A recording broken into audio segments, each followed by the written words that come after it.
नमस्कार, हिमाचल दस्तक में एक बार फिर आपका स्वागत है। मैं हूं आपके साथ मस्त राम दलाल। आज हिमाचल दस्तक की टीम पहुंची है नाचन विधानसभा क्षेत्र के सियाज पंचायत के पंगल्यूर गांव में। ये वही पंगल्यूर गांव है जहां पर दो परिवारों के कुल 9 लोग जिंदा बह गए थे, बाढ़ में बह गए थे। काफी तबाही हुई थी।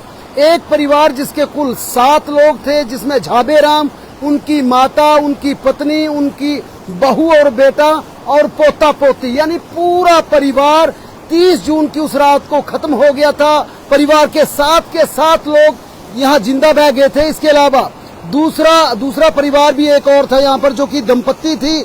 70 साल के आसपास उनकी आयु थी। देवकू का परिवार, वह परिवार भी जिंदा बह गया था। और ये आप यहाँ पर देख सकते हैं दृश्य, कितनी तबाही हुई है। यहाँ के लिए भी पूरा संपर्क टूट चुका है। यही वो निशानी के मंजर है। देखिए, हम आपको बताने का प्रयास करेंगे। पंगल्यूर गांव के 2 यहाँ पर मकान होते थे। जो आपको खड्ड और ये पानी दिख रहा है, यहाँ पर 2 मकान होते थे। और पहले इस जगह पर खड्ड नहीं थी, जहाँ पर अभी आपको पानी का भाव देख रहा है, यहाँ पर खड्ड नहीं थी। खड्ड इस तरह बहती थी और ये खड्ड कांडा से होते हुए ये छोटी सी खड्ड हुआ करती थी, मामूली खड्ड थी। स्कोली खड्ड इसको बोलते थे। नीचे वाली ज्यूनी खड्ड है। ज्यूनी खड्ड का पानी ज्यादा होता था, लेकिन इस स्कोली खड्ड का पानी कम होता था। हुआ क्या, उस 3 जून की रात को देखिए। ऐसा 30 जून की रात का दृश्य देखिए क्या हुआ। यहाँ पर जहाँ पर ये पानी आपको दिख रहा है, यहाँ पर झाबेराम का मकान था।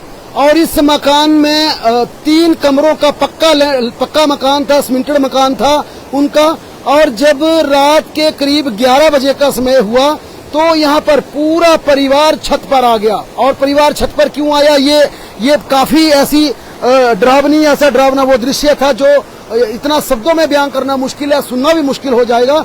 दरअसल दोनों परिवार यहाँ रहते थे, 2 घर थे यहाँ पर। और जब दंपत्ति देवकू की दंपत्ति यहाँ पर थी, उस दंपत्ति ने दूसरे परिवार झाबेराम को जगाया और जगाकर ये कहा कि यहाँ पर पानी आ गया है, जबरदस्त बाढ़ आ गई है, आप जाग जाइए। रात को जब झाबेराम के परिवार के 7 लोगों को जगाया गया तो उन्होंने देखा उस तरफ भी पानी था। देखिए, उस तरफ भी पानी था जहां हम खड़े हैं, इस तरफ भी पानी था। और बीच में झाबेराम का और देवकू और पदम सिंह, उनका उस दंपत्ति का मकान था। और पदम और देवकू के कहने पर परिवार के 7 लोग अपने लिंटल पर आ गए, घर की छत पर आ गए। क्यों आए छत पर? क्योंकि जहां ये देखिए ये पानी बह रहा है, यहाँ इस तरफ भी पानी बह रहा था। और वो दूर दूर आपको जो बड़े बड़े सूखे पेड़ दिख रहे हैं, यहाँ पर भी पानी आ रहा था और बीच में घर फंस गया था। यानी कि दोनों तरफ तेज पानी का भाव था और बीच में झाबेराम का मकान था। प्रयास किया गया, भागने का प्रयास किया गया, लेकिन पानी का जलस्तर दोनों तरफ इतना ज्यादा बढ़ चुका था, इस तरफ निकलना भी मुश्किल था, दूसरी तरफ निकलना भी मुश्किल था।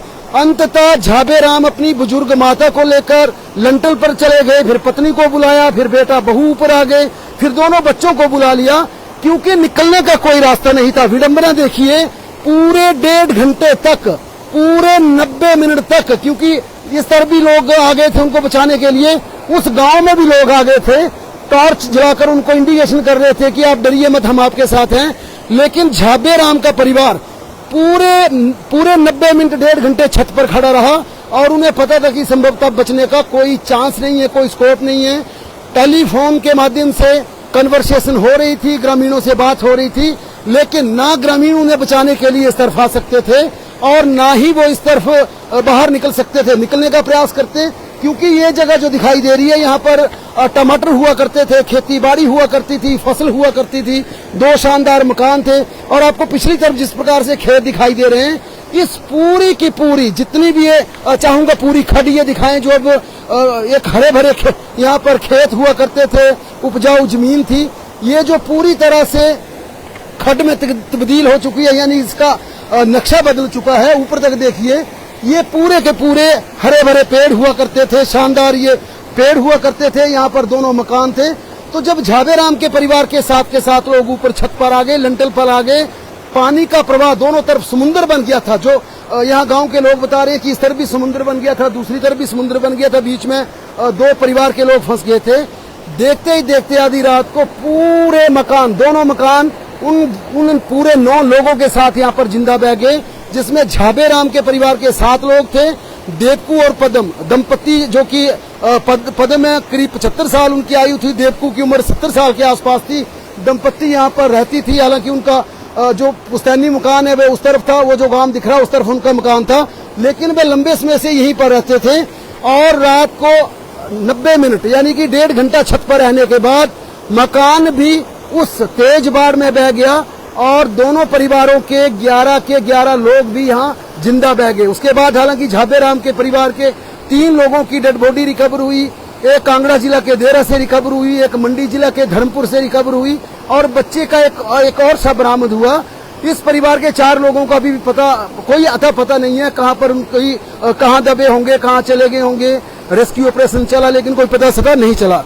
हमारे साथ पंगलियूर के यहाँ पर सियाज पंचायत के उप प्रधान धर्मपाल भी हमारे साथ है। प्रधान जी, आप बताएं कि क्या कुछ हुआ और जहाँ पर हम खड़े हैं यहाँ क्या हुआ करता था और कितनी भयानक वो रात थी जब झाबेराम जी का पूरा परिवार इसमें बह गया और दूसरा देवकू और देवकू के साथ पदम थे वो भी इसमें बह गए। थोड़ा सा जानना चाहेंगे। उस यहाँ जो ये जगह है ये टमाटर के लिए जानी जाती थी और फिशिंग के लिए भी काफी जानी जाती थी, क्योंकि उस तरफ जो है उनके पदम सिंह जी के मछली के भी काफी तालाब थे। और उस दिन रात को क्या हुआ कि उन्होंने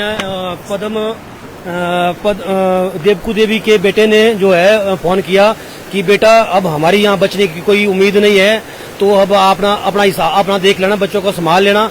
और जो है मैं जो अब हम लोग चला गए। उस दिन क्या हो कि सारे लोग यहाँ ऊपर से उनको बचाने की कोशिश कर रहे थे और 4 आदमियों की फोन की रोशनी उनकी चली हुई थी, फोन उन्होंने ऑन किए हुए थे। जैसे वो छत से नीचे उतरे और जब उन्होंने देखा कि मोबाइल की जो है रोशनी बंद हो गई है, तो जैसे ही उन्होंने सबने टॉर्च लगाई तो तब तक वहाँ यहाँ कुछ नहीं बचा हुआ था। वो पक्का मकान 4 कमरे का था, वो भी बह गया। और झाबेराम की 2 गौशालाएं और उनके 2 किचन और देवकू देवी की एक काउ शेड, 2 कमरे और एक उनका किचन। जी सर। जो पूरा परिवार वहाँ पे बैक चला गया झाबेराम जी का, कौन कौन परिवार के सदस्य थे झाबेराम जी के? झाबेराम था, उनकी मदर थी, उनकी मिसिज थी, उनका बेटा था, उनकी बहू थी, एक पोती एक पोता। और उसमें वो उनका लड़का जो है मिनिमम 2 दिन पहले उनको बुलाया, वो कहीं काम पे थे गए बार, क्योंकि उनको बुलाया, उनको बोला कि आप घर आ जाओ क्योंकि अभी हमारा जो है टमाटर की फसल जो है तैयार हो गई है, उनको निकालना है। तो क्या करे, उसको जो है इसीलिए बुलाया गया होगा इधर। 3 दिन पहले वो इधर आया जी। धर्मपाल जी, एक बात और जानना चाहेंगे। आप यहाँ गांव के लोगों ने बताया कि झाबेराम एक बड़े उन्नत और बड़े विकासशील किसान थे। जी, हर साल 10-15 लाख रुपए का टमाटर उगा लेते थे। जी। अभी भी हमने देखा ऊपर जहाँ से पैदल चल कर आए, काफी खेतों में उनके टमाटर खड़े हैं। अब उनकी विरासत को कौन संभालेगा? परिवार का पूरा परिवार चला गया। उनकी एक बेटी है, दामाद है, वो अभी उनका क्रियाक्रम कर रहे हैं। और उनका एक भाई है, उसका नाम ढमेश्वर है, वो भी उनका अभी क्रियाक्रम वही सब लोग देख रहे हैं जी। जी। और दूसरी जो दंपत्ति थी देवकू और पदम, जी। तो वो अगर आप उनका घर उस तरफ था तो वो यहाँ आकर क्यों रहते थे? क्योंकि उनका जो पुश्तैनी मकान था वो इधर था, जो वो वाला मकान था वो भी जगह थी। उनके एक्चुअली 2 बेटे हैं, एक बड़ा बेटा एक छोटा बेटा है, वो दोनों वहाँ रहते थे। यहाँ भी उनका सारा अपना कारोबार था, जगह थी, लगभग 4 बीघे के आसपास जगह थी, तो वो ज्यादातर यहीं रहते थे। फिर उस दिन उनको बुलाया भी वहाँ से। उनके बेटे ने बोला कि आप मम्मा आप जो लोग जो इधर आ जाओ। पानी ज्यादा होने के कारण उन्होंने सोचा कि बड़े पुल से जाना है, तो आज तक तो हमारी उम्र में तो हुआ नहीं, अब कैसे होना है। फिर जब वो वहाँ से आया, आवाज डाली उन्होंने, रात को एक फोन पे हुई उनकी बात, बोला कि क्या करना है। उन्होंने बोला कि अभी हम चारों तरफ पानी है, हम निकल नहीं सकते हैं। तो बोला कि चलो ठीक है, बोला कुछ नहीं होगा, हम सो जाते हैं। वो भी सो गए, लड़के भी सो गए उनके। फिर तकरीबन 1:45 के आसपास वो सामने खड़े हो वहाँ पे। जब उन्होंने वहाँ से टॉर्च लगाई तो वहाँ देखा कि सारा का सारा जो है समुद्र बन गया था, पत्थर ही पत्थर थे, पूरा व्हाइट दिख रहा था उधर से। धर्मपाल जी, ये पहले कैसे हुआ करता था? क्या पहले कितनी बड़ी खड्ड थी? क्योंकि अब तो खड्ड ही खड्ड दिखती है। पहले तो छोटा सा नाला था, ये यहीं से बहता था। और यहाँ पे जो ये खड्ड है, यहाँ पे डंगे लगे हुआ करते थे। नीचे जो प्रोटेक्शन वाल थी उनके लिए, घर के लिए, ना तो प्रोटेक्शन वाल बची। और ये नदी कम से कम उनसे घर से कोई 20 फुट डाउन थी ये नदी। आज ये इतनी ऊपर चढ़ गई है। अच्छा, ये डाउन बहुत डाउन थी। तो अब कितना खतरा? देखिए अभी भी हल्की हल्की बारिश शुरू हो रही है, अभी भी बारिश लग रही है। अब कितना खतरा है यहाँ पे? क्या संकट टल गया या खतरा बरकरार? अभी तो लगता नहीं है कि जहाँ ये ऊपर भी घर दिख रहा है इनके लिए भी बोल दिया गया है कि जो है घर में जो रात को नहीं रहना है, दिन में भी जो है देखना है कि ऐसा ना हो कि आपके ऊपर भी आपद खड़ी हो जाए। अभी पीछे बहुत खराब मौसम है नहीं, और ये बस्सी से होती हुई बाड़ा ऊपर कांडा से बस्सी मुसरानी होके हुए नीचे आती है खड़ी जी। दूसरे धर्मपाल जी, कितना बड़ा नुकसान हुआ यहाँ पर, क्या क्या होता था जो डैमेज हुआ उस 30 जून की रात को?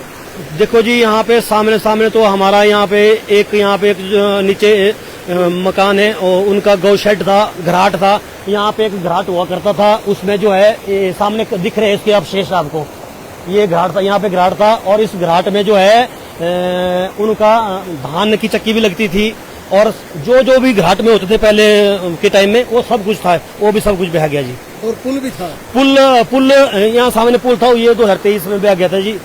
जी जी। तो अब आपको क्या गवर्नमेंट? यहाँ सामने एक पुल हुआ करता था जहाँ ये लगा हुआ, लकड़ के लगाए हुए लोगों ने अभी इधर उधर क्रॉस करने के लिए लकड़ लगाए हुए। हाँ जी, तरंगड़ी बनाई गई है। यहाँ पे एक पुल हुआ करता था 4-5 मीटर का, जो उसकी हाइट भी कम से कम 20 फीट थी। ये नदी 20 फीट डाउन थी, आज ये बिल्कुल घर के बराबर पहुंच गई है जी। सरकार से कितनी मदद या किस प्रकार के बचाव कार्य हुए, या आगे किस प्रकार की उम्मीद? काफी स्वयं सहायता संस्था भी आ रही है, और हमारे विधायक साहब ने भी यहाँ काफी ये मदद, ये नाचन विधानसभा है वहाँ, लेकिन सभी पार्टी आ रही है, सभी हेल्प कर रही है। पर विधायक साहब ने भी काफी बोला है कि जो भी होगा करेंगे। आप जनप्रतिनिधि हैं, जी जी। अब जो होना था वो हो गया। जी जी। अब आगे बचाव के लिए क्या सरकार से मांग करते हैं? हम सरकार से मांग करते हैं कि इसे खड्ड के किनारे जो है घर ना बनाए और ना मिले, ऐसे बनाने के लिए मौका ना दिया जाए कि भाई घर में खड्ड के पास ही घर है, थोड़े दूर बनाए घर, और कैसे किसी को प्रोटेक्शन वाल। अब जिनके घर तो बह गए हैं उनके लिए थोड़ी धनराशि मिल जाए, और जिनके यहाँ सामने एक काऊ शेड हुआ करती थी, उसमें 3 गाय मर गई, जिंदा मर गई। ये इस खड्ड का जितना भी पानी था ये सारा सामने लग गया। प्रधान जी, एक बात हम बार बार अपनी सिराज की भी कई जगह पे बोली, हमने जगह जगह ये बात करें, मसलन इस पूरी खड्ड की बात की जाए, आपने खुद कहा, आपने दिखाया भी ये पहले कितना सुंदर गांव था, कितने सुंदर यहाँ पर खेत हुआ करते थे। अब रेवेन्यू डिपार्टमेंट वाले जब आएंगे तो डिमार्केशन कैसे करेंगे?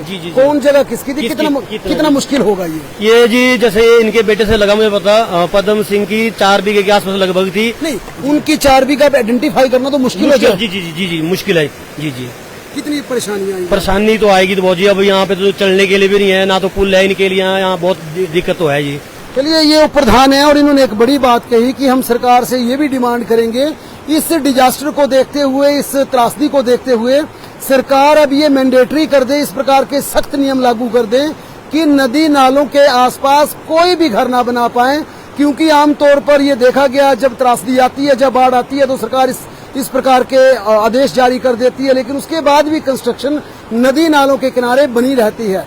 तमाम 11 लोग जो यहाँ जिंदा बह गए, उनमें से हालांकि अभी 3 डेड बॉडी रिकवर हुई है, जो बता रहे हैं तमाम लोग, जो डिस्ट्रिक्ट एडमिनिस्ट्रेशन से भी बात हुई, उन सभी 11 या जो यहाँ बह गए हैं, उन तमाम, या जिनकी दुखद मृत्यु हो गई है, जिनकी डेड बॉडी रिकवर हो गई है, उनकी आत्मा की हम उनकी आत्मा को शांति मिले, इस प्रकार की भगवान से हम प्रार्थना करते हैं। और साथ ही प्रदेश के लोगों से भी ये आग्रह करेंगे कि इस तमाम मंजर को देखते हुए, चाहे वो देजी गांव देख लीजिए, या फिर आप थुनाग देख लीजिए, या आप सियाज देख लीजिए, पंगल्यूर देख लीजिए, खड्ड, नदी नालों के किनारे घर बनाने से परहेज करें।